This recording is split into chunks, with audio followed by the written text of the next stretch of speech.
Good evening, ladies and gentlemen, boys and girls. Welcome into this week's episode of the Don't Tell Mama Sports Podcast. I got Max Faulkner here with me. I'm Matt Cobold. Big episode we're coming off of last Friday, Max. Can you tell the people what that was? Oh, of course. Everyone, if you missed our last episode, it was our second annual Fantasy Football Award show. And we had a lot of awards to hand out to a lot of NFL players, including what everyone was voting for, NFL's biggest douchebag of the year. We're not going to tell you who it was. Why would we tell you who it was? Go back and see the videos, damn it. Yep. Do a little bit of the work. How about it? All right. All you got to do is click on it. Then you find out.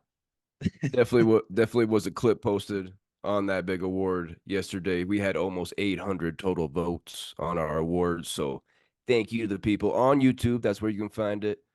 But Max, what's going on, my guy? Oh, man, nothing much. It's been a long day today. Long day in a good way, though. Waking up early, training clients. Got a new client today. That was fun. That was fun. I love new clients. New clients. But Cole Breeze, I got to tell you about this hike that I had over the weekend. Okay. Shit about it. Once again, everyone, we're here in Tennessee, and Tennessee is just an unbelievably gorgeous state. If you didn't, like me, I didn't think it was going to be as gorgeous as it honestly is. These hiking trails are some of the best hiking trails that I've been on in my life. And I lived in California for 8 years. That's saying something. We went to Cooman's Falls. Okay. When we got there, the rangers pointed to us and say, hey, make sure you watch the tutorial video because due to all the rain and the melting of the snow, the river is flowing today. And we're like, oh, okay. Ooh. So we watched the video and it's basically telling us, hey, the water is going to be up to your knees. Okay. Make sure that as you're crossing, you got everything that's prepared. And also once you get to the waterfall, if you feel like jumping into the pool area, wear a life jacket because it's deep. And I was like, oh my, I had no idea. All I did was see pictures. I'm like, oh shit. So anyway, Claudia and I are like, oh, let's do this. We're walking through the river. It's up to your knee. I slipped twice. Fell in the water twice. Luna's on my back. Luna got soaked. The water's also ice cold, everybody. Ice cold. Oh, man. Oh, man. But luckily, it was like a 60-degree day, so it was fine. It was fine. But let me tell you, Cobrizzi, as we got there, the waterfall, it's one of those views that it's like one of the wonders of the world. You're like, how is this on Earth? There's no other way to explain the beauty of it. You have to be there to see it. The pictures, which I'll show, it doesn't give it justice. Okay. Claudia and I, we sat there, Luna as well. We sat there. We just watched that waterfall for, 10, 15 minutes before it got too cold because, it was a little bit colder in the shade. But anyway, it was a great hike. We had a great time. And in the summertime, apparently it's really popping because that pool area, everyone comes over and goes swimming, they say. So we'll be going back there in the summertime at Breeze. I'll tell you right now. But it was a good time. Tell me where that was again. Well, it's about an hour and a half here from Nashville. I don't know the exact city, but it's called Cooman's Falls. Cummins Falls. I love me a good waterfall. Definitely looking forward to seeing those pictures. So beautiful, man. What would you end up doing this weekend, man? What you got any news for us? Last weekend, a couple friends came in town. Riley Singleton and Colin Burrs, shout out, came in for the third annual Westminster Beer Baseball Classic.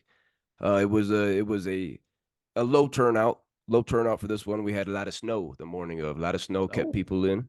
Still had 4 teams though. Still had 4 teams solid. But your boy right here, we went and got it done.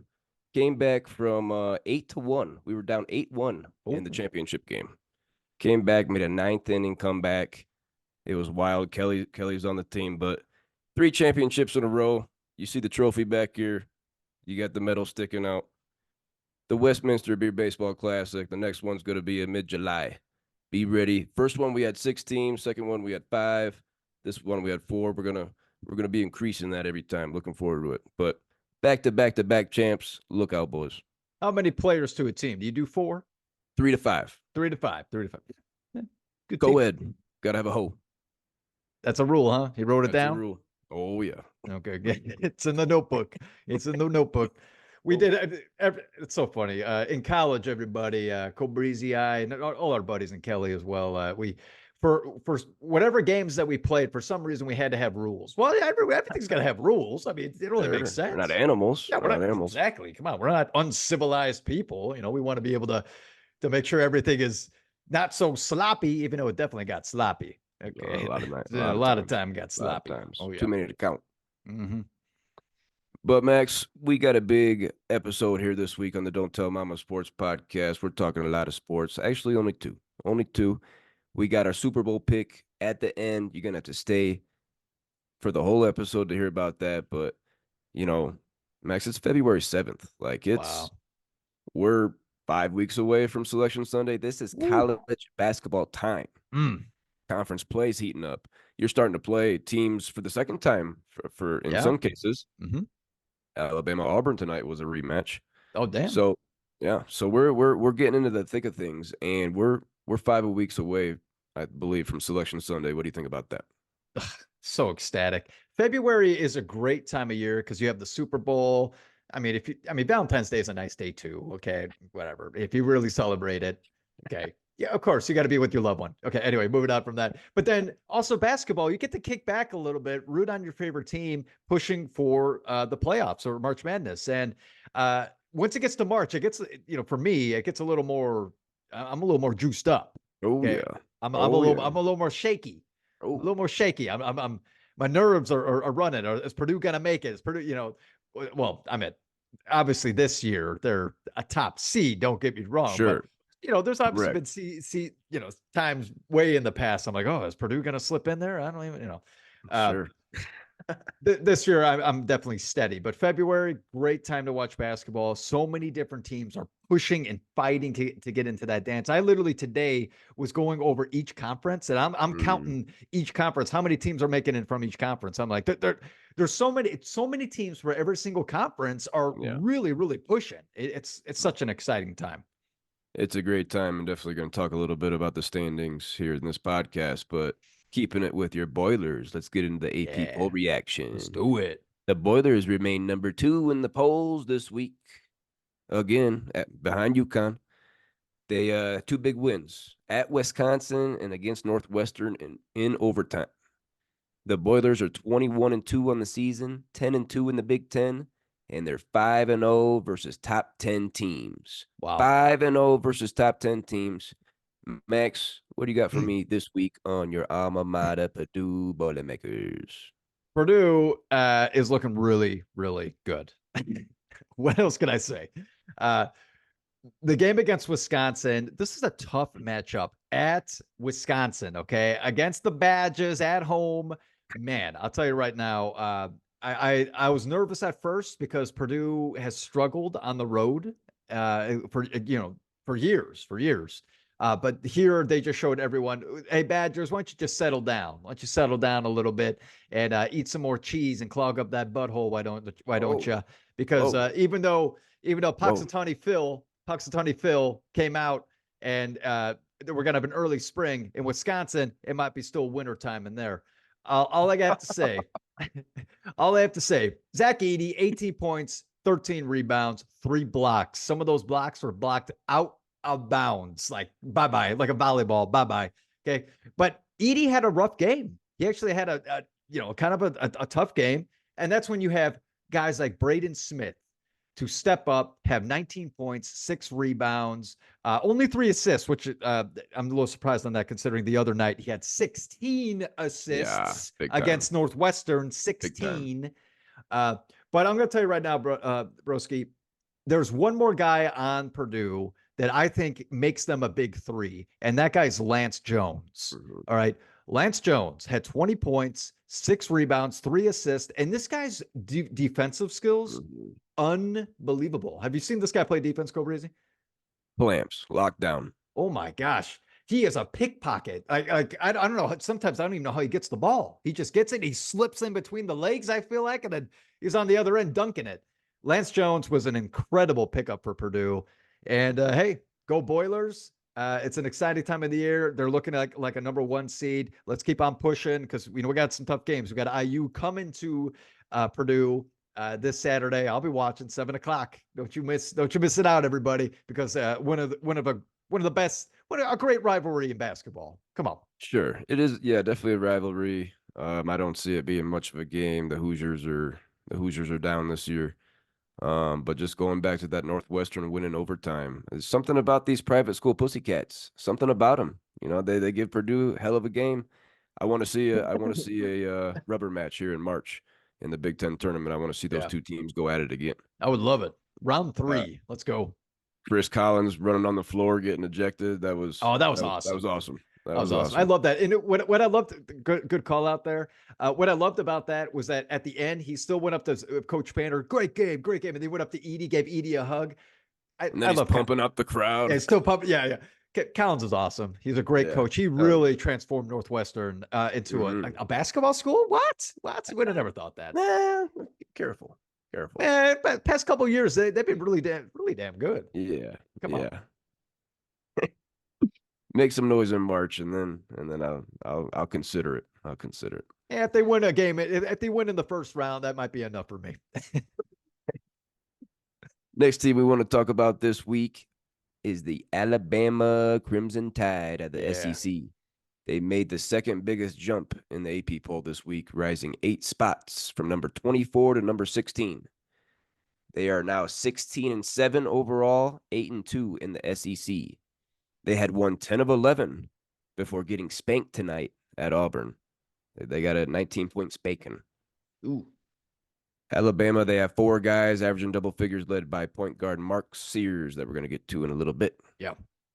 The Crimson Tide, they lead the nation in scoring at 89.9 points per game. They lead the nation in scoring. Would not expect that, especially after losing Brandon Miller, right? Yeah. The Crimson Tide, they're second in the SEC in field goal percentage at 48.5%. They lead the SEC and are fourth in the nation, making 11.4 threes per game. Wow. Fourth in the nation, 3-point makes per game. And they lead the SEC and are sixth in the nation in 3-point attempts per game. So they're really getting them up. Really They're chucking it. Okay. But they're also getting to the free throw line. 17.9 free throw makes per game, is second in the SEC and 13th nationally, making Very 18 good. free throws a game. Very good. And they're shooting over 79% from the line. That leads the SEC and is fifth in the nation. Ooh, Alabama is an offensive juggernaut. Yes. Shooting lights out from 3. They're getting to the free throw line and knocking them down. What do you think about Alabama? I know they just got spanked tonight. They got spanked at Auburn. But what do you think about the Crimson Tide moving forward? Tough game at Auburn. Auburn's a really good team. You go on the road against a team like that. Yeah. Getting spanked. Sometimes you need a good spanking to calm you down a little bit. Okay. Calm you down. Yeah. Calm you down. All right. You won 10 of 11. You won 10 of 11. Sometimes you need to just chill out a second. Chill out. Okay.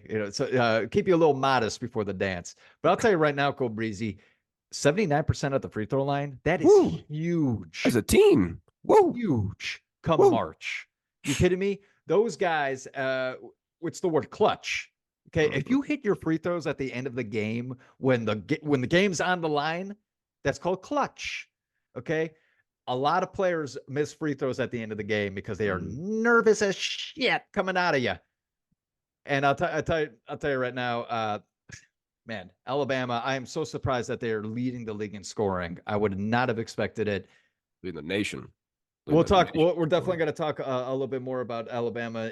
Mark Sears to be more in particular with that. But at Alabama, oh my gosh, they want something more than what they had last year. And last year they were the number 1 seed overall. Okay, that was my next question. Number 1 overall seed last year. They get knocked out in the Sweet 16 by the San Diego State Aztecs. Mm-hmm. Do you see the Alabama Crimson Tide getting past the Sweet 16 this year? I think it's possible. If they win the SEC is good. Okay, second best conference in my opinion. They got some big time names, and I never would have thought Alabama was going to be one of those names, especially once again because they lost Brandon Miller. You thought they were going to have a down season, and no, it doesn't look like it.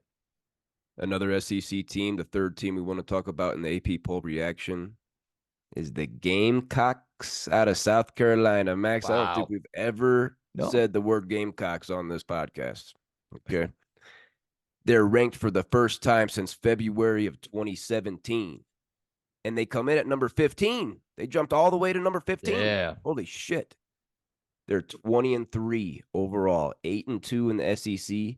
That's tied for first in the conference. We got a three-way tie at the top with Alabama, Auburn, and the Gamecocks. South Carolina, they were picked dead last in the SEC preseason poll. They were Wow. picked dead last. They went 11-21 last year and lost their leading scorer, G.G. Jackson, to the NBA. Mm. 11 wins last year. They lost their leading scorer. They're currently on a 6-game winning streak right now. Those 6 games at Arkansas, at home versus number 6 Kentucky, Ooh. at home over Missouri, at number 5 Tennessee, Oh my. at Georgia, and at home over Ole Miss.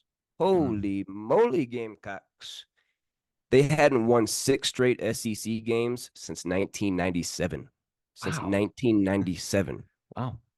The Cox, they have 3 guys averaging double figures led by Michi Johnson. Let's not forget about Michi from Ohio State a couple years ago. He's averaging 14.5 points, 4 boards, 3 assists. Gamecocks, they're a good defensive team. They play at a slow pace. Okay, Okay. they walk it up the floor. They're holding teams to 64.1 points per game. That leads the SEC and is top 20 nationally. That's better than Tennessee, fellas. That's better than Tennessee. Shit, a defensive team. Ah. 64.1 points per game allowed. They run teams off the 3-point line. They lead the SEC in 3-point makes allowed and 3-point attempts allowed, both top 20 nationally in those two categories. And they also don't foul either. They lead Really? the SEC in free throw makes allowed and free throw attempts allowed. They also lead the SEC in offensive rebounds allowed. They're blocking out. Fundamentals, fellas. Love it. Love it. Fundamentals.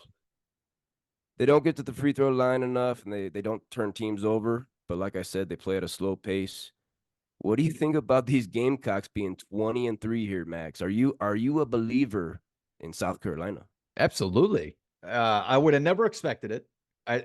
20-3 in the SEC. Whoa, Oh my whoa, goodness, they are surprising whoa! some faces right now. Can they win the SEC, Cobrizi?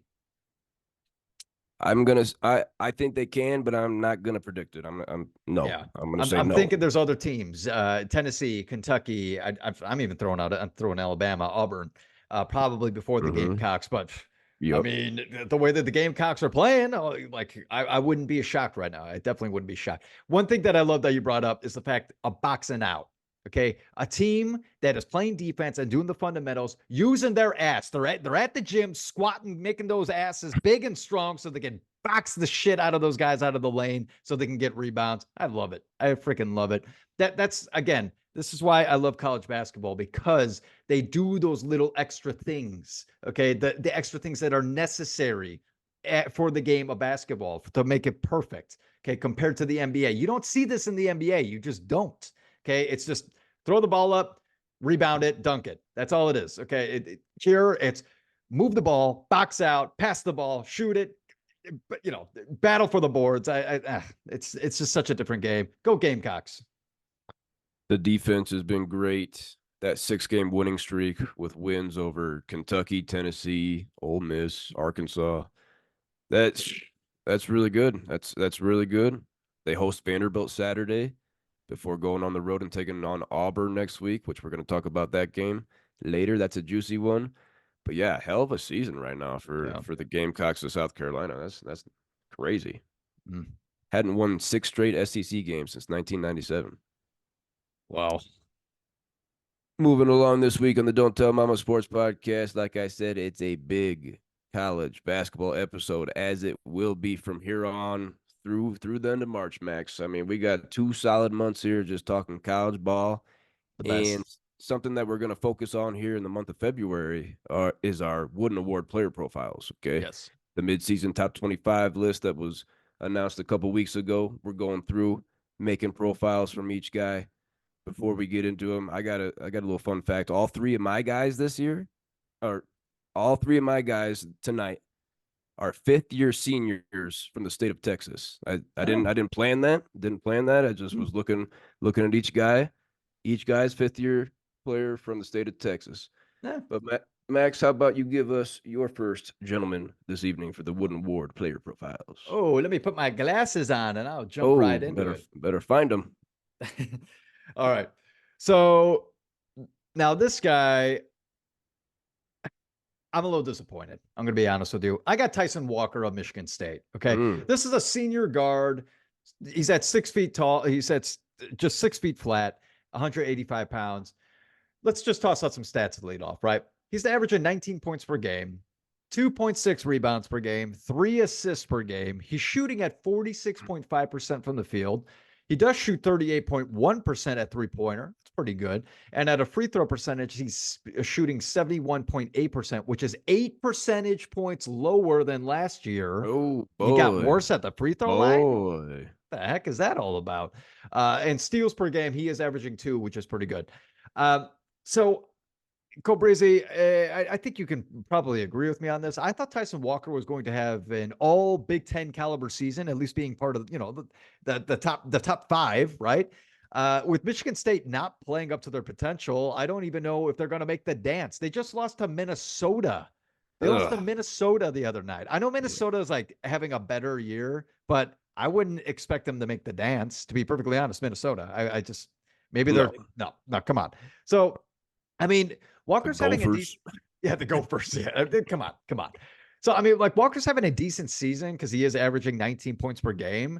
But come on, Michigan State has 5 starting seniors. Mhm. How the hell are they not clicking together as one?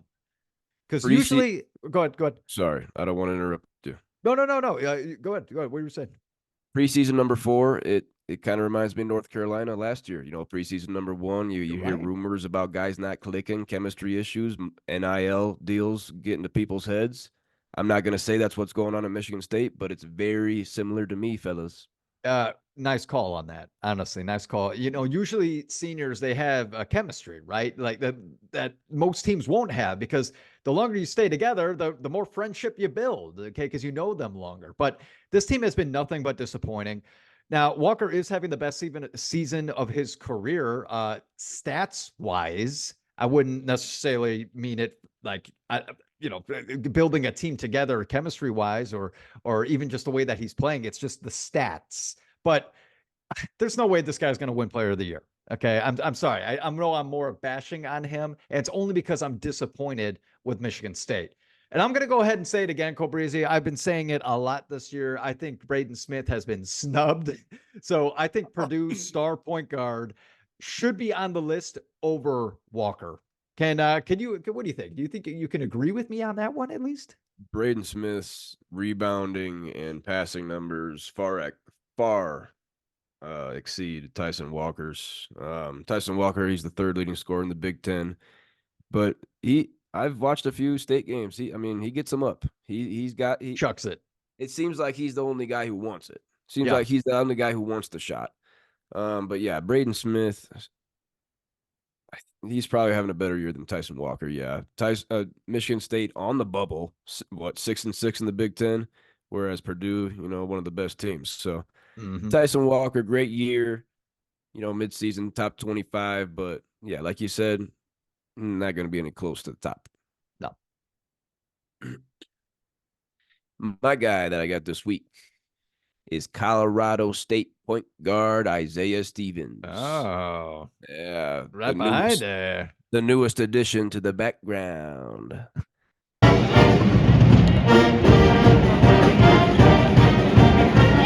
The point guard, he stands at 6 foot tall, 185 pounds, 5th-year senior from Allen, Texas. He's averaging 16.6 points per game. That is 5th in the Mountain West Conference. That's come down Nice. here over the last couple of weeks. That's come down a little bit. 3 rebounds, but he's averaging 7.3 assists per game. That leads the Mountain West Conference and is tied for 3rd in the nation. Very good. 1.4 steals a game is solid. He's shooting 49% from the floor, 80% from the line, and 46% from deep. Baby's stroking it.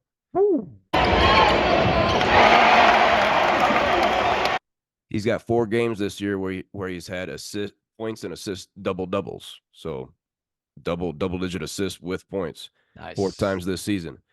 He is Colorado State's all-time leader in assists and is about to become the all-time second leading scorer in school history. So Damn.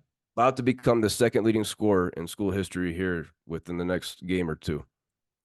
The crowd loves this dude.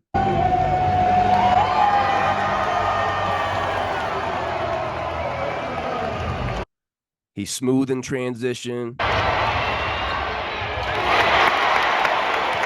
He's not afraid of the big moment.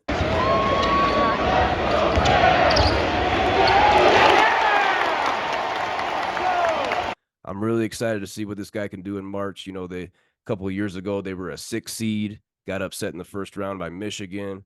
That was a tough loss. That pissed me off. Yeah. I remember that. Uh, in 17 and 14 Michigan squeaking into the dance. 17 and 14. Yeah, they deserved it. in Indianapolis, we were there for that one. Yeah. But I this guy's going back to March, no doubt. Colorado State's in there from the Mountain West. I'm excited to see what Isaiah Stevens can do in the tournament. What do you think about this point guard from Colorado State? Oh, he's a stud, man. I actually did not know that he was third in the nation in assists. We're looking at a true point guard that can score. Okay. Mhm. Shooting what was it, 46% from three? Damn, Correct. man. Correct. Damn. Stroking. Damn. Oh man, I like Colorado State this year. We brought it up before. The Mountain West is underrated. They have probably 5, maybe even 6 teams that are looking to go into the dance. The 6th team is Nevada, who just beat I think at New Mexico the other night. Yeah. So yeah, it's 6 teams gonna either on the excuse me, 6 teams either in there or on the bubble right now from the Mountain West Conference, in my opinion. Yeah. Really exciting. We'll see who ends up getting in there when it comes March. But Isaiah Stevens, there's no doubt that he's going to lead this team into March Madness.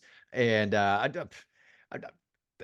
would love to see the matchup who they're going to face when it comes to the first round. But I think they got a good chance of squeaking at least past the first round. I like it. I'm going to be on him. All right. Moving on. Okay, let's go to a big dog, Cole Breezy. We're talking about a big guy. We're talking David Jones from Memphis. All right, the University of Memphis, and David Jones. He's a senior. He's a forward, sitting at 6'6", 210 pounds. Now, let's go ahead and name some stats. He's averaging 21.8 points per game. That's 6th in the nation.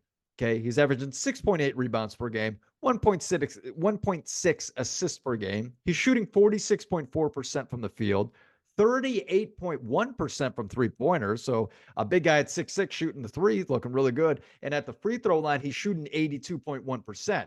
Very good. And as far as steals per game go, he's averaging 2 steals per game, so he plays defense. David Jones is a beast, everybody. He's a beast.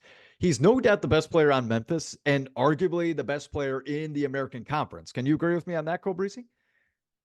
Yeah, he's the best player in Memphis for sure. I think of Jonell Davis from FAU. I'll throw him in the mix. Even Vlad Golden from FAU. But yeah, I'm not too up on the other teams in the AAC. I know Charlotte and South Florida are having hella good years, but I don't know who plays for them. Yeah, we'll definitely have to look more into that. But now Memphis, sadly they dropped off a bit. Okay, they went on a 4-game losing streak that ended the other night because they faced Wichita State. Wichita State sucks this year, but beaten by 2. Oh yeah, I know. But even with these recent struggles, I still believe this team can be the best team in the American Conference, Breezy. Okay, I know FAU is really good, and there are some surprise teams, like you already said, like South Florida. Come on, they are having an amazing season. So it's really fun to see teams that you don't normally see having good seasons. But Memphis has the tools. Okay, they have the coach in Penny Hardaway. They have the chemistry with 5 starting seniors. Okay, they also have 2 players coming off of the bench, which is another senior and a junior. Okay, they have all upperclassmen that are playing. Okay, not to mention, once again, they have a big dog star athlete capable of playing at the next level, and that is in David Jones. I think this guy can go to the NBA. All right. I like Memphis a lot, and I expect big things this month leading into March Madness. And I'm telling you right now, with 7 upperclassmen, do not sleep on them in the dance. We'll see as we get closer. I know we're talking a lot about the dance. we're still a month away. Okay, but I'm overly I know I'm just ecstatic about it. David Jones and Memphis, you guys are in good hands. I think they're a really good team this year. David Jones was at St. John's last season, averaged 13.2 points per game, so over an 8-point increase this season. Looking at like a most improved player candidate. Yeah. Real quick in the American Athletic Conference, Memphis is sitting there at 5-4. The teams above them, South Florida's at 9-1, FAU's at 8-1, Charlotte 8-2, SMU 7-3, UAB Blazers at 6-3. Who are the Dragons? The Blazers. Oh, who am I thinking? I Who's don't know. there's a dragon. There's all right. I'll get back to you. Um, Leave it in the comments. So what what university is the Dragons? I know there's a dragon. and lastly, the Mean Green of North Texas are above Memphis right now. 1, 2, 3, 4, 5, 6. 6 teams above Memphis in the American right now. That's I they're looking like a bubble team more and more to me right now. Well, wait, come March. I'm telling you right now, you get 7 upperclassmen. They'll figure it out. They had a I hot can start, slow. They're gonna heat I can up. I can see them going on a run here and facing FAU in that title game of the Yeah. American. Oh yeah. My next guy I want to bring up for the Wooden Award player profiles this week is San Diego State center Jaden Ledee. Nice. This is a big body, Max. 6'9", 240 pounds. Woo. Fifth-year senior from Houston, Texas. He played 1 year at Ohio State, 2 years at TCU, and now this is his second season with the Aztecs. He had 4 career starts in his first 4 seasons of college basketball. He started 4 games in his first 4 seasons. Wow. He averaged under 8 points and 5 boards last year. He was coming off the bench. Aztecs went all the way to the championship game last year. He averaged under 8 points and 5 boards last year. This season, he's jumped up to 20 points per game. That leads the Mountain West Conference.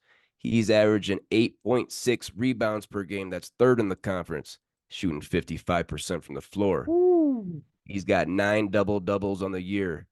Back in November against Washington, the Huskies, he had 34 points and 17 rebounds. My goodness. Wow. He's probably the Mountain West Conference Player of the Year. That game last week against Colorado State, it was the game plan right from the beginning. As soon as he touched the ball, double team, triple team. Everybody was all over him.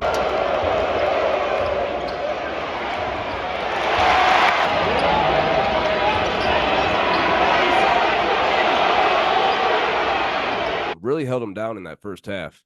Second half, he scored a few buckets, but really he was the game plan for the Rams to get that one done. Jaden Ledee, we talked about David Jones might be most improved player. Jaden Ledee might be getting my vote. Yeah. Might be getting my vote. I'll agree with you on that. What do you think about the big dog from the San Diego State Aztecs? I think there's not much more to say than what you already brought up, Cobrizi. I think this guy is the Mountain West Player of the Year. He's, San Diego State, some bad losses this season, but again, the Mountain West is they're deep. Mountain West is deep, so I wouldn't say the Aztecs are looking like a Final Four team again, but then again, we didn't think that last year either. Five seed, five seed making the Final Four. So it's a team that plays defense, and now they have this guy that can score and do it all on the court. So I like Ledee a lot, and it's cool to see a player that sprouts up. That had basically wasn't doing anything in his first 4 years, and then he said, "Hey, this is my last year. I'm going to give it all I got." It's awesome to see. What an improved player, no doubt about it. Just to wrap up our Mountain West Conference talk for the week, looking at these standings real quick, these 6 teams at the top. We got a 4-way tie at 7-3. 4 teams at 7-3. Boise State, New Mexico, San Diego State, and Utah State. And then at 6-4 is Colorado State. 5-4 is Nevada. I misspoke earlier. Nevada got waxed at New Mexico, but they won at Utah State. That was the game I was thinking of by 14. Yep.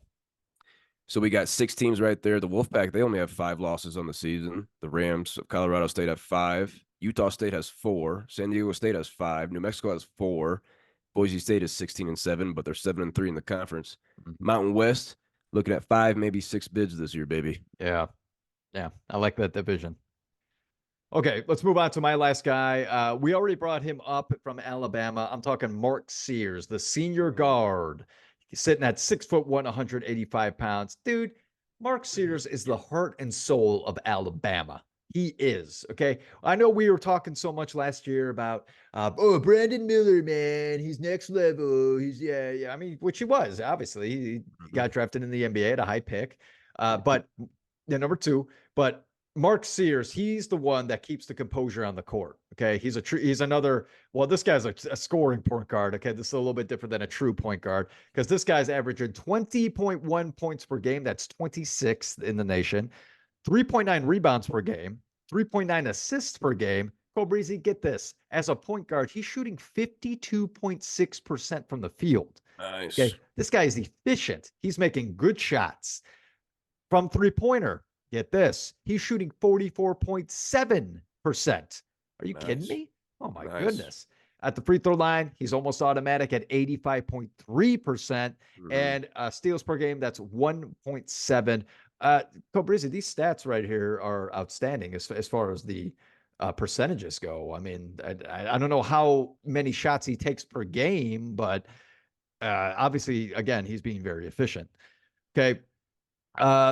So, we brought this up earlier, after Alabama had the number 1 seed going into the dance last season and, lost to San Diego State in the Sweet 16. Alabama, they're out for revenge, man. All right. And they are led by the senior guard, Mark Sears. Sears wants more than where they finished last season. Okay. Can you believe that Alabama? Well, I know they just lost to Auburn, but before they were leading the SEC. Okay, that was over Tennessee, Kentucky, it was over Auburn, not anymore, Florida, and South Carolina. Okay, I think we are sleeping on Alabama's talent this season, Cole Breezy. I know they lost Brandon. Here's your gun, man, Miller. You remember that story? You remember that one? Got a nickname for him now. Yeah. Here's your gun. Why am I holding on to it anyway? I know they lost Miller to the NBA, but this team has come together and created chemistry that every team in the NCAA wants. They have 4 starting seniors, and they are averaging, we already said it, 89.9 points per game, which is the number 1 offense in the league. Now, I got to see them early on when they faced Purdue and beat them and when Purdue beat them in Canada. But even then, I was shocked how close Alabama stuck with my Boilers. Okay, for a small team to go, I mean, I'd still think Edie. I wish I had the stat. I think Edie still put up over like 30 points or whatever. But they really did buckle down, and Mark Sears had over 30 points that game as well. It was a closer game than it should have been, but with a Mark Sears led Alabama, I wouldn't doubt if they won the SEC, and I'm not sleeping on them in the dance come March. Go Breezy, I'll tell you right now. Yeah, they lost 2 or 3 guys from last year, and people were counting them out. Mark Sears, leading Alabama leads the nation in scoring, so he's up over 20 a game, and yeah, Alabama, they're going to be a threat. They're going to be a threat in the SEC. I don't think they're going to win though. I don't think they're going to win the conference. I believe 1-5 against ranked teams. 1-5 against ranked teams. Yeah, there you go. There's a little Achilles heel. The last guy for this week's Wooden Award player profiles is Texas guard Max Asmus. 6 foot, 175-pound, 5th-year senior from Rockwall, Texas. Listen up here. He is 7 points away from becoming the 12th leading scorer in the history of college basketball. Oh, man. He will be passing the big O, Oscar Robertson. Shit. Remember last year we had Antoine Davis, the Antoine Davis watch every week. He was trying to catch Pistol Pete. The 6 and 28 Detroit Mercy team. Maybe. Yeah, the Titans. Did the you know Titans that? of Detroit Mercy. Really quick, they're 0-24, by the way, this season. When you're not able to win a game, you should be demoted. You're a Division II team now. Okay. Anyway, sorry. Continue. I like it. So this could be another situation where we're watching a guy climb up the all-time scoring list this season. Max Asmus about to be 12th on the list next game. Nice. He spent his first 4 years at Oral Roberts. Let's not forget in 2021, They were a 15 seed, knocked off a 2 seed from your Big Ten, Ohio State. Ah, Or, that's yeah. Oral Roberts went all the way to the Sweet 16 that year. Let's not sleep. Nice. Max Asmus at Texas this season. He's averaging 17.7 points per game. That is third in the Big 12. 2.9 boards per game, and a career high 4.2 assists per game. That's 13th in the Big 12. He's dishing it out a little bit. He's shooting 44% from the field, 90% from the line, 39% from deep. He's swiping 2.9, or sorry, he's knocking down 2.9 threes per game. That's second in the Big 12. He has scored in double figures in all 23 games this year. That is the definition of consistency. Yes. Double Yes. figures every game this year, all 23. Max, my question to you is, does he have more March magic in him this year for the Longhorns of Texas? Man, Texas is not looking that great. They're 15-8, if I'm not mistaken. I think they make the dance. I do think they slip in. I don't know. There's not many more losses they can have. They're gonna have to Big get some 12. big wins. Yeah, Big Big 12 12. is tough. They man, that is a tough division. But yeah, man, Texas got to start winning, man. They're gonna need some big wins. I don't know if they face Kansas again, if that's coming up. But I like Max what The Abe miss the B and the M is silent. Ace miss. oh Yeah, I don't know. okay, Ace miss. He's an outstanding college player. That he's going to be 12th all time. That's amazing. I hope that they can get to the dance so we can see this guy go at least one more game in the dance. Let's see him go show some fireworks like he did at Oral Roberts. Come on, I would love to see it. I mean, he's gonna challenge for top. He could challenge top five. These next guys in front of him, they're all pretty close. Oh They're all snap! they're all within striking distance here. Damn. We're gonna be this might be a weekly watch for us. This might be a weekly watch for us this year. But the Texas Longhorns, they're sitting right now in third to last in the Big 12 at 4-6 in the conference, 15-8 overall. You were wondering if they play Kansas yet?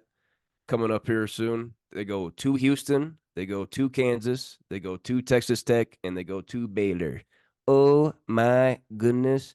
That Oh, might be all four losses. Now there's a couple home games mixed in there, but going on the road to face those four teams, oh my might goodness. I'll give you one at the most. I'll give Yeah. you one at the most right there. If they want to make the dance, they're gonna have to win 3. I think they got to win 3. You can't lose 2. You got 10 losses already, and that's not. I mean, and then you have the tournament, or you have the Big 12 tournament. I don't know, man. Texas is making me nervous. I don't know about them this year. Moving into our college basketball game picks of the week, we got 3 games to break down. And Max, I hate to say it, but damn it, you passed me. You passed me the last time we Yeah. did game picks. Mm-hmm. You're now 27-9. I'm 26-10. You got me by 1. I got a feeling I'm gonna tie you or pass you on this week. First game we want to talk about, 4:00 Mountain Time on Saturday on ESPN. We got the 13th ranked Baylor Bears sitting at 17-5, 6-3 in the Big 12. They go to Lawrence, Kansas, and Woo. Allen Fieldhouse to play the 4th ranked Jayhawks of Kansas, 18-5, 6-4 in the Big 12. College game day is gonna be there for this one. Get ESPN on in the morning. It's gonna be a rowdy scene. Let's start with the Bears of Baylor. They've won 3 in a row after losing 3 in a row, and this was after a 5-game winning streak. So, a little up and down. They have 5 guys averaging double figures, led by freshman Jacoby Walter. Baylor leads the Big 12 and are top 20 nationally in scoring at 83.7 points per game. They're shooting 49.2% from the floor. That is second in the Big 12 and top 15 nationally. Mm. They're shooting 40.3% from 3. That Ooh. leads the Big 12 and is third nationally. And they lead the Big 12 in free throw makes per game and second in free throw attempts per game. They're getting to the line. They're knocking down threes. They're knocking down their shots. What do you think about Scott Drew's Baylor Bears? Baylor's really good. The last game that I got to see Baylor play was a little over a week ago when they went triple overtime against TCU. That was an Great game. outstanding game. Outstanding. One of the best games of the year was that one. I'm so happy I had that one on. They Mhm. lost and they lost, but the fight that they had, it just goes to show you how good Big 12 is, by the way, because TCU is no scrub team. TCU is actually really freaking good. That was an awesome game. Uh, Kansas, man, I'll tell you right now, they had a couple bad losses. They lost to Kansas State the other day at Well, Kansas State. Okay, they went on the road, and but this Baylor team, it's gonna be some sparks there on Saturday. 5 o'clock, 5 o'clock. 4 o'clock Mountain Time. So 5 o'clock my time. Okay. Yeah, yeah. It's a great game, everybody. You should definitely have it on. Uh let's go ahead and continue, Cobras. Continue. Let's look at the Jayhawks right now. Like you said, they lost on Monday night in overtime by 5 at Kansas State. Second year in a row, the Jayhawks have lost in Manhattan, Kansas, in overtime, I believe. Hmm. This was after whipping Houston on Saturday. Did you watch that one? Yeah, that's You watch right. that ass beating? Yeah, yeah. First off, Jerome Tang, Kansas State head coach. He's been there about a year and a half now, right? 11-0 in overtime games. 11-0 in overtime games at Kansas State. That's amazing. Very But good. let's get to that Kansas Houston game on Saturday. Houston entered the game allowing 53 points per game on 35.5% shooting. Ooh, Kansas scored 78 points on 68.9% nice. shooting. Houston had never allowed a team to shoot 68.9% from the floor in the history of their basketball program. Damn. The Cougars only had 1 rebound and 1 assist through the first 9.5 minutes of the game. 9.5 minutes of the game, you had 1 rebound and 1 assist, Kelvin Sampson. That ain't gonna do it. The Jayhawks, they have 3 guys averaging double figures, led by the Big 12's 2 leading scorers, Kevin McCullough and Hunter Dickinson, leading scorers in the Big 12. The Jayhawks are shooting 51% from the floor. That leads the Big 12 and is third in the nation. 20.7 assists per game leads the nation, sharing the sugar. The defense is getting it done a little bit too. They're holding teams to 39.5% shooting. That's second in the Big 12, top 15 nationally. But they're last in the Big 12 in 3-point makes per game, 3-point attempts per game, and offensive rebounds per game. Oh. Is that going to be a factor in this game on Saturday, Max? And who do you have in this one? Ooh, such a juicy game. It could be. It definitely could be a factor. But I'm gonna stick with your Kansas Jayhawks, go breezy. There's no way Kansas is losing 2 in a row. No, They just don't happen. You don't see no. it happen usually ever. They're gonna get this one at home against Baylor in a tight battle. It will be a tight battle. It might go down to that last 30 seconds, but I got Kansas, baby. McDermott. Why do I keep saying that? Why do I keep saying McDermott? Hunter Dickinson's gonna have a big game, man. Big game. I'm excited to see Jacoby Walter, freshman from Baylor, go on the road here. You know, that loss to Kansas State on Monday sucks. I thought this was a point where we are going to start piling up some wins, going on a run here. But yeah, you can't beat Bill Self in Allen Fieldhouse. It just doesn't happen. And I'm sure as hell not going to predict it. So we're both on Kansas in this one, Max. Yep. Next game we want to talk about for our college basketball game picks this week. 8 o'clock Mountain Time on Saturday. If you're on the East Coast, you might have to record this one. This baby might be a little late for you. On ESPN, the number 8 ranked Wildcats of Arizona sitting at 17-5, 8-3 in Pac-12.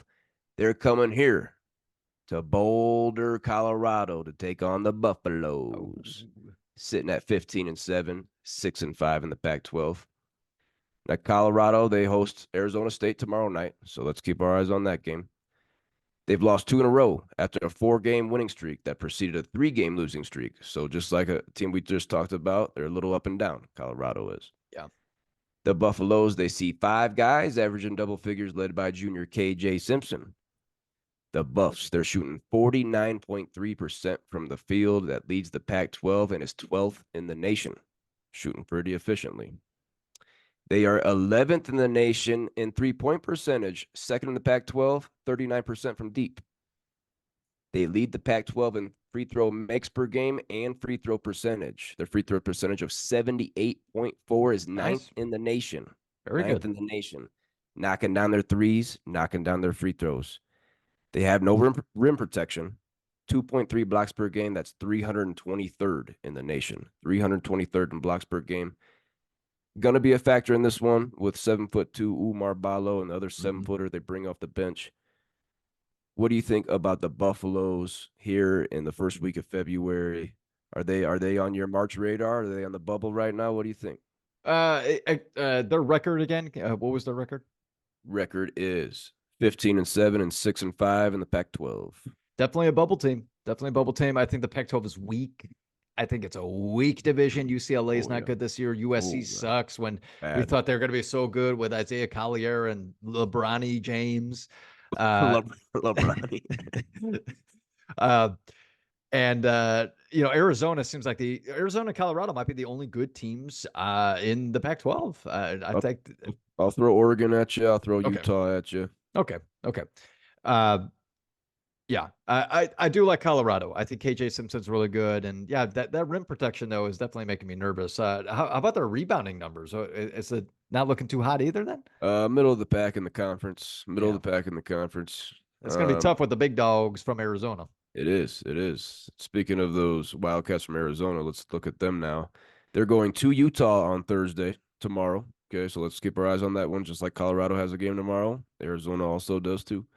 The Wildcats out of the Pac-12, they've won 3 in a row and 5 of 6. They're heating up. They got 4 guys averaging double figures, led by senior Caleb Love. They're averaging 89 points per game. That leads the Pac-12 and is third in the nation, shooting 49% from the floor. That is second in the Pac-12, top 20 nationally. They lead the Pac-12 in free throw makes per game and free throw attempts per game. They lead the Pac-12 in offensive rebounds per game and rebounding overall. They're averaging 43.2 rebounds per game. That's third in the nation. Those big dogs down low, averaging 19 assists per game. That leads the conference and is fourth in the nation. And their 8.8 steals per game leads the Pac-12. Arizona's a great team. Yeah, What do you think about the Wildcats of the Pac-12? really, really good team. When obviously I have a little good a good talk about them because I seen them play Purdue. Okay, Mm, and it was a great game, but then Purdue just ran like even how big Arizona is. You know, Zach Edey's bigger, so it's a little bit different.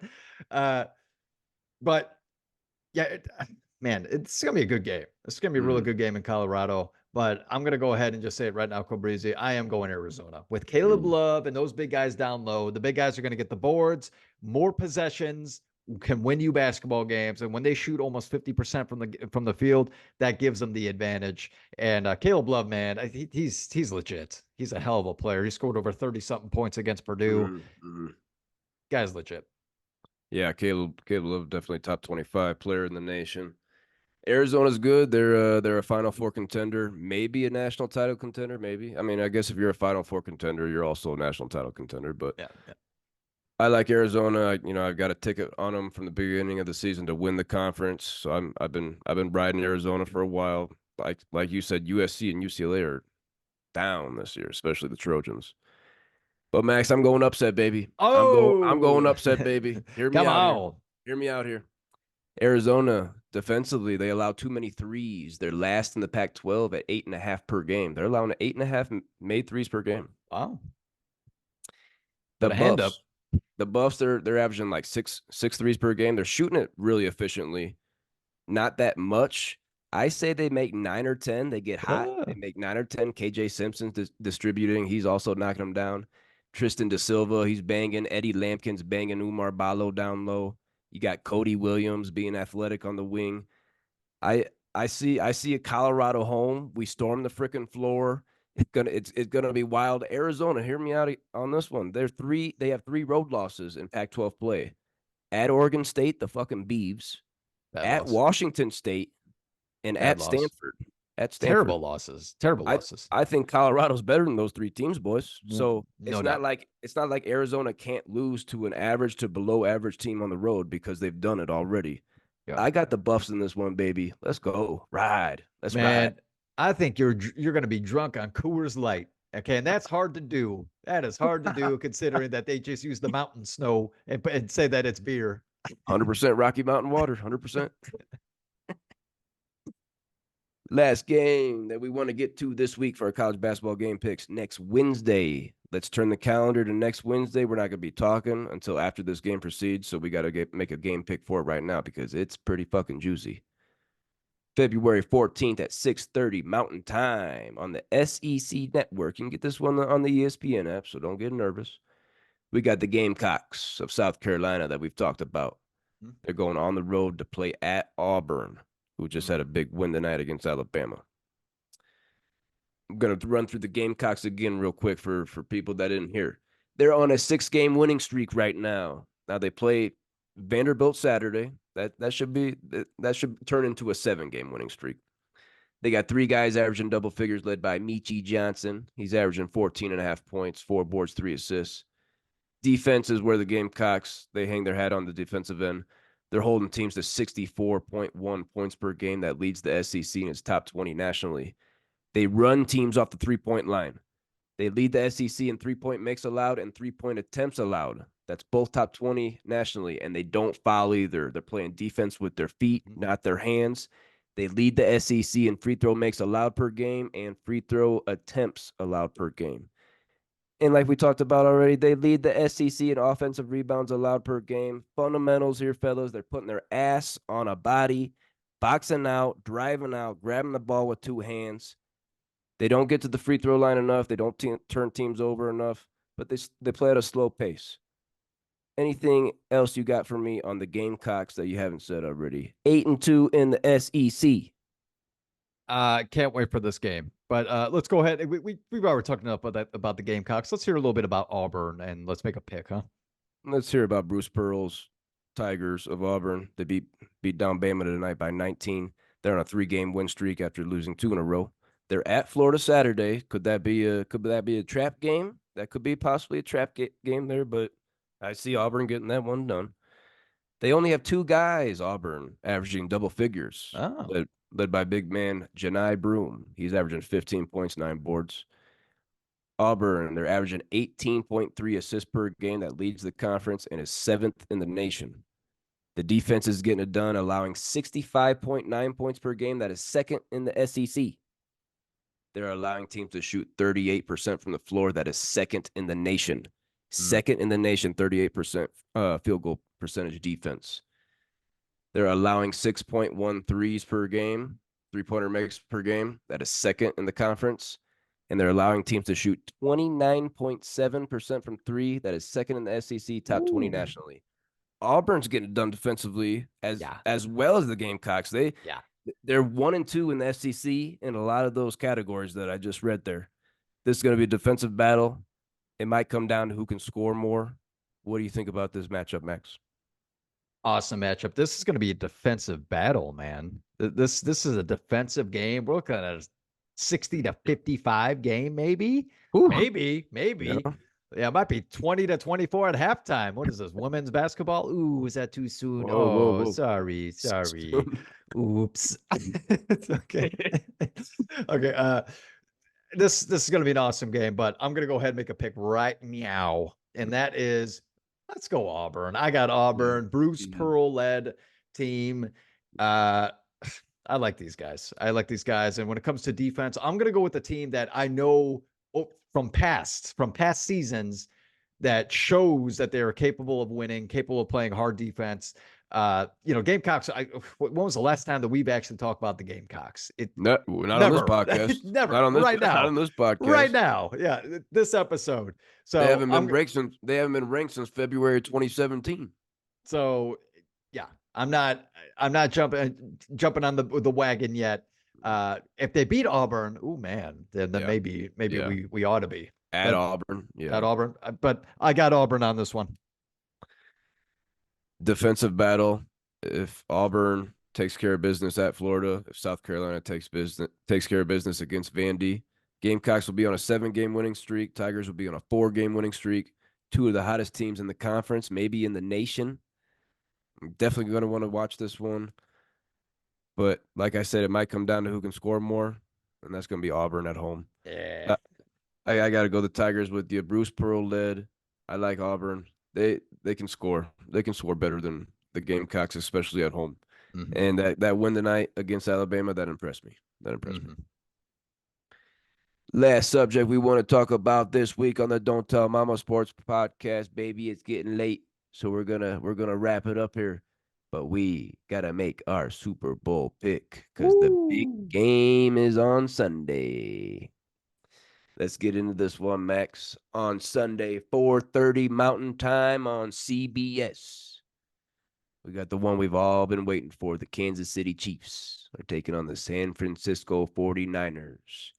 Now, this is a 2020 Super Bowl rematch. The Chiefs won that one Okay. 31-20. Let's not forget that. Mhm. The Chiefs, they're appearing in their fourth Super Bowl in the last 5 years. They've gone to four Super Bowls in the last 5 years. They seek to be the first repeat champion in the NFL since the 2003-2004 Patriots. Max, first question here. Are we looking at a dynasty? Ooh, that is the question that's going around right now, right? There was someone that left a comment on my short the other day saying, "Oh, you just can't accept the fact that Kansas City has a dynasty." I'm just like, okay, I actually do see your point. I do. I do believe that Patty Mahomes and Andy Reid are the new Tom Brady and Bill Belichick. I think that's that. Yeah, I think we Yeah. can agree on that. Sure. Yeah. Yeah. It's not that I don't accept that it's a dynasty. Okay, because when you go to the Super Bowl 4 out of 5 last seasons, I think that already means you are a dynasty. Okay, no doubt about it. Okay, man, this is going to be a tough pick, man. But as far as dynasty goes, I think we already said it. You're going to have to agree, right, Cole Beasley? I have to agree. Four, Yeah, 4 out of 5. yeah. Has that ever happened? Has that ever happened? I Well, can't say it Tom has. Brady and Bill Belichick. 4 out of 5. We'll have to look that up. I think so. We'll have to look. Yeah, I'll have to look that up. Yeah. Okay. The Chiefs, all time, they're 3-2 in Super Bowls. They won in 1970, 2020, and 2023, and their losses were in 1967 and 21. The 49ers, they're 5-2 all time in Super Bowls. Ooh. They won four with Joe Montana in 82, 85, 89, and 90, and one with Steve Young in 95. Their losses came in 2013 and 2020. Max, I ain't got nothing else to say, but I'm gonna start us off here with the first pick. I've been on the 49ers for a couple weeks. I got to stay on them. I got to stay on Ah, the nice, 49ers. nice. I think the defenses are both good. The Chiefs Hmm. defense was better than their offense this year. But I think the 49ers have more dogs on that defense, on the defensive line. Bosa, Chase Young, oh boy. And I think they have more weapons on offense. I think with Debo, Ayuk, CMC. Now, I know Lamar Jackson's probably the MVP, but damn it, right now, the Don't Tell Mama Sports Podcast Yeah, MVP, Christian McCaffrey. Okay. That yeah. guy had a hell of a season. He's the biggest weapon. I, Patty Mahomes and Christian McCaffrey, those two guys are the biggest stars here, the biggest weapons. George Kittle, also, I like him for the Niners as an extra weapon. For the Chiefs, you got, yeah, Pacheco had a good year. Rashid Rice is all right. I can see the Rookie. Niners. I can see the Niners defensive game plan shutting down Travis Kelsey, trying to focus on Travis Kelsey, and there's not much left for Patty to throw to. Mm. Um, that's what I see here. I see the 49ers getting their first Super Bowl victory since 1995. I like it. I like that pick. And I want the 49ers to win. I do. Okay. Because I like the players on the team. I think they all deserve it. If there's one guy that we can name, it's already Christian McCaffrey. He does, dude. This guy MVP. has been a MVP. MVP. He's been a stud player for years, and he's been on a crappy team for years. He finally goes to the 49ers. And come on. By the way, everyone, because of our last episode, you all voted for Christian McCaffrey as the MVP. Well, we said fantasy MVP, but basically same thing. Come on, basically the same thing. I completely agree. He should win MVP. Now, as far as this pick goes, I'm going to go opposite. I am going to go to the Chiefs. Yeah. Okay. And reason being, I have my conspiracy. Since the beginning of the season, Cole Breezy, there have been commercials starring Keegan Michael Key where he came out with a script and he said, welcome to the 104th season of the Funny NFL. commercial. Yeah, Funny funny one. commercials. Don't get me wrong; it's very entertaining. Okay, I liked them. I liked them. But they all sat around a table and they were determining what's going to happen. What's going to happen this year? Now, the way I'm looking at it is, maybe the NFL was just being too arrogant, considering that they were literally just putting it right in our faces, not thinking that, oh, like they're thinking that what we're going to think is, oh, they wouldn't do that. Like, no, they wouldn't be. They wouldn't just put it in our face. That wouldn't be get it. No. That'd be too on the nose. It's like, no, that's exactly what they're doing. Okay. And then Travis Kelsey's in every single commercial, Experian, Bud Light, Pfizer Man, Campbell's But Chunky, Bud Light's State pissed, by the Farm. way. Just since we're on the topic, It's Bud Light's piss. pissed. It is absolute piss. Okay, don't buy Bud Light. There's so many other good beers out there, especially if you live in Colorado. Don't get Bud Light. Damn it, Coors is fucking better, and that's still water. Way better. Way better. Way better. And then okay, to top that off, so he's all over the media, and then Taylor Swift just got off of her new Eras tour. And they're like, okay, well, how are we gonna boost publicity? How are we gonna make it bigger than last year? Oh, let's put these guys together. They put them together, and ratings are through the roof. Ratings are through the roof. Did you honestly believe that with these two as a couple? Did you honestly believe that with all the hype that they've been getting all season, that they weren't going to put them in the biggest game of the year? Did we honestly not think that was going to happen? Stop it. It was already written. Okay. We were on them Bills for a while, weren't we? I know. But yeah. But the more and more I thought about it, I was like, okay, wait. So here we are. Okay. So here we are now. We're in the Super Bowl. Same thing. Now they want the happy ending. They win. Travis Kelsey or Taylor Swift proposes to the other. One of them. One of them. We're not sure which one. Who knows? All right. 2024. Yeah, exactly. So, that's what's going to happen. Chiefs win, and then a proposal is going to happen, and then the media is going to go nuts. So much money is going to be made, and we have billionaires in the making with Travis. Well, Taylor Swift's already a billionaire, but Travis Kelsey will become one now too. So there you go. There's your happy ending, everybody. Billionaires making more billions of dollars.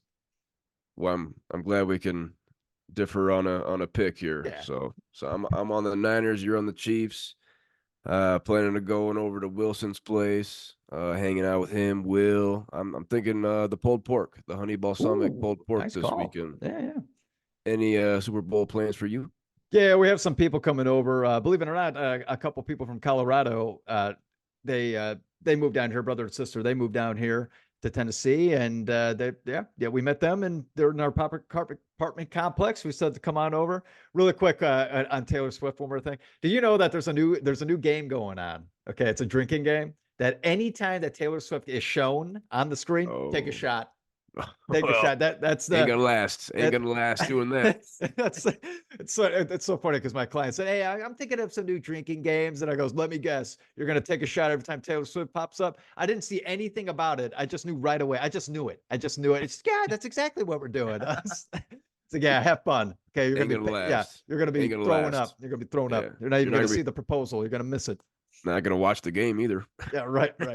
But we're gonna have people over. We're thinking some burgers and some dogs. Keep it easy. Buffalo chicken dip. Can't freaking wait. Homemade baked chicken, baking the chicken, chopping that bad boy up. Oh my goodness. Oof. I'm already drooling. I'm excited. For all that. Yeah. Well, that'll do it, broski, for this week's episode of the Don't Tell Mama Sports Podcast. My goodness, we're deep into college basketball. We got the big game, the Super Bowl Sunday. What do you have for me? What do you have for the people? Hey, thanks everyone for coming out to the Don't Tell Mama Sports Podcast tonight. Please like, comment, and subscribe. And hey, we're not only located here on YouTube, we're on Spotify, iHeartRadio, Instagram, Twitter. I missed one. Spotify, the big dog. A big dog on Spotify. iHeartRadio? And Apple. iHeartRadio? Did I say iHeart? It's late. I've been up since freaking 5:30, everybody. I'm tired. It's 10:30 now. I'm tired, all right? But yeah, we appreciate you all coming out tonight. Please leave some comments. Let's hear, what is your Super Bowl pick? Come on, we want to know. Do you believe in my conspiracy? Is anyone else on board with that? Anybody? Come on, let me hear it. I would love to get a little shit talk in here for the Super Bowl. Wow. Hell yeah. We're gonna keep talking about College basketball, March Madness is coming quick. Bubble talk, a lot of teams on the bubble. Conference standings going down right now. But yeah, check us out on YouTube. We're rolling right now. More and more subscribers every week. Check out that award show from last week. Yeah. Check out that award show from last week. Fantasy football award show, and on Saturday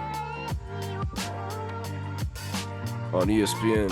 Don't sleep on these Jayhawks, all right? College game day. Jayhawks big win over Baylor coming on Saturday. I noticed you had to move the Dr. Sirlins over. That must have been handy. That must have been handy recently. Everyone, you use it on the gooch, you put it on your thighs. I would watch the balls. I would watch that. It would be a little burn there. But also, apparently, according to Cobrizi and his dad, the butthole. You just put it right there, cream and all. Really cools down a chafed asshole. Butthole is the main spot for it. Definitely, in the words of my father, you go to bed screaming like a baby and you wake up a new man. Wise words from a wise man, Mr. Cobrizi.